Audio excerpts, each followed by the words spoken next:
हमारा पाठ में चल रहा है हमारा इलेक्ट्रिक या विद्युत। कौन सा पाठ चल रहा है? इलेक्ट्रिक या विद्युत। हम पहुंच गए हमारे जूल के नियम पे। कहां पहुंच गए? जूल के नियम का मैंने आपको परिपथ आरेख बना दिया। परिपथ आरेख कैसे सामान जमाना है। अब इस जूल के नियम की अगर मैं आपसे बात करूं व्यंजक प्राप्त करना है या इसका सूत्र प्राप्त करना है तो हम क्या करेंगे? जूल के अनुसार उत्पन्न ऊष्मा, जूल के अनुसार उत्पन्न ऊष्मा, ऊष्मा के हम हीट, आगे में हीट। उत्पन्न ऊष्मा निम्न कारकों पर निर्भर करती है। सबसे पहले जो कारक है वो हमारा H समानुपाती I स्क्वायर के, यानी कि हमारी जो ऊष्मा होती है वो विद्युत धारा के वर्ग के समानुपाती होती है। विद्युत धारा के वर्ग के समानुपाती होती है, अर्थात ऊष्मा H धारा के वर्ग के समानुपाती। समानुपाती को हम अनुक्रमानुपाती कहते हैं। अनुक्रमानुपाती और समानुपाती को अंग्रेजी में हम प्रोपोर्शनल कहते हैं। क्या कहते हैं? प्रीपोर्शनल। अगला हमारी जो ऊष्मा होती है, हमारी जो ऊष्मा होती है प्रतिरोध के समानुपाती होती है। किसके समानुपाती होती है? हमारे प्रतिरोध के। यानी कि ऊष्मा H प्रतिरोध के समानुपाती या अनुक्रमानुपाती या प्रोपोर्शनल होती है। तीसरी हमारी ऊष्मा समय यानी T के समानुपात होती है। ऊष्मा H समय के समानुपाती होती है। अर्थात अगर मैं आपसे बात करूं ऊष्मा अगर बढ़ेगी तो विद्युत धारा का मान बढ़ेगा और बहुत ही तेजी से बढ़ेगा, और बहुत ही तेजी से विद्युत धारा बढ़ रही है तो बहुत ही तेजी से ऊष्मा बढ़ेगी या ताप बढ़ेगी। जितनी ज्यादा तेज लाइट आवेगी ना तार उतने गर्म है चले जाओगे। जितना ज्यादा तार अगर गर्म है इसका मतलब विद्युत धारा बहुत तेजी से बह रही है, स्क्वायर के बराबर, स्क्वायर से मल्टीपल हो रहा है। अगर मैं आपसे बात करूं कोई चीज में लाइट आ रही है उसमें प्रतिरोध है, प्रतिरोध अगर बढ़ रहा है तो हीट भी बढ़ रही है, ऊष्मा बढ़ रही है। ऊष्मा अगर बढ़ रही है तो प्रतिरोध भी बढ़ रहा है। ऊष्मा अगर कम हो रही है तो प्रतिरोध कम हो रहा है, और प्रतिरोध कम हो रहा है तो क्या कम होगी? हमारी ऊष्मा। प्रोपोर्शनल का मतलब होता है कि मैं बढ़ूंगा तू बढ़ेगा और मैं घटूंगी तो तू घटेगा। ना समझे बात है? मैं आगे चलूंगा तो तू भी आगे चलेगा और मैं पीछे चलूंगा तो तू भी पीछे चलेगा। ऐसा मतलब है।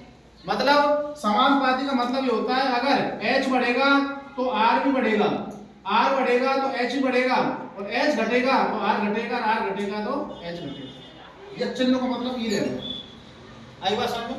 अगला समय, अगर ज्यादा देर तक हम ऊष्मा कोई चीज में चला रहे हैं, ज्यादा समय तक चला रहे हैं तो ऊष्मा गर्म होगी, बढ़ेगी। कम समय तक चला रहे हैं तो ऊष्मा घटेगी। समय बढ़ेगा ऊष्मा बढ़ेगी, ऊष्मा बढ़ेगी समय बढ़ेगा।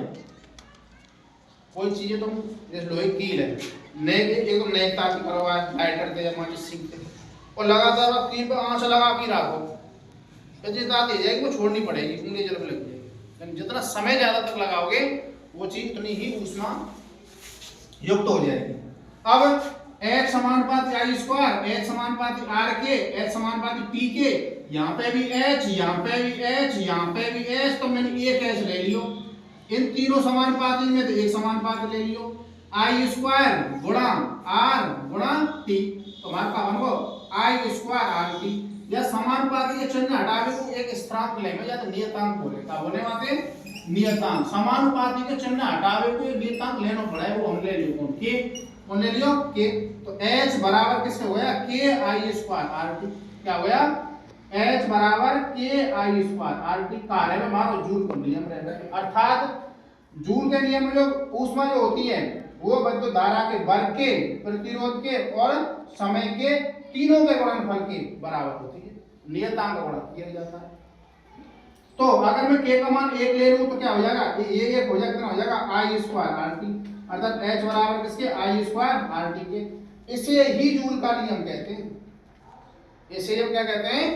जूल का नियम कहते हैं। ऊष्मा के मात्रक की बात करूं क्या होता है? जूल होता है या कैलोरी होता है। ऊष्मा का जो SI मात्रक है वो कौन होता है? जूल होता है, जिसे हम J से दिखाते हैं, पूरा करते हैं JOLE, जूल।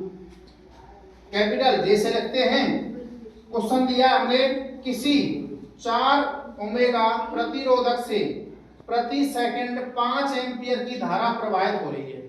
यानी कि 5 ओम या ओमेगा प्रतिरोधक से प्रति सेकंड कितनी धारा चल रही है तुम्हारी? 5 एम्पियर। तो प्रतिरोधकता से उत्पन्न ऊष्मा की गणना कीजिए। हमको पता है R का मान कितना दे रखा है उसने? 4। ठीक है, I का मान कितना दे रखा है हमको? 5 एम्पियर। समय कितना दे रखा है प्रति सेकंड यानी 1 सेकंड। तो हम जानते हैं कि हम जानते हैं कि आप मुझे एक बात बताइए, हमारा सूत्र जूल के नियम के अनुसार क्या होता है बताओ, क्या होता है हमारा बताओ, आई स्क्वायर आर टी, आई स्क्वायर आर टी। आप मुझे बताइए आई का मान कितना है हमारे पास 5 एम्पियर, तो 5 का क्या हो जाएगा स्क्वायर गुणा आर का मान कितना दे रखा है 4, टी का मान कितना दे रखा है 1, 50 कितने होते हैं हमारे 25 गुणा 4 गुणा 1 और 25 जो कितने होते हैं 100। मात्र क्या होता है इसका जूल, क्या होता है जूल, हिंदी में लिख दो।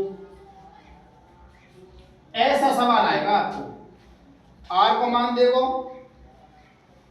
धारा को मान देगो, समय देगो, सीधा सूत्र में धर दीजिए आई स्क्वायर आर टी।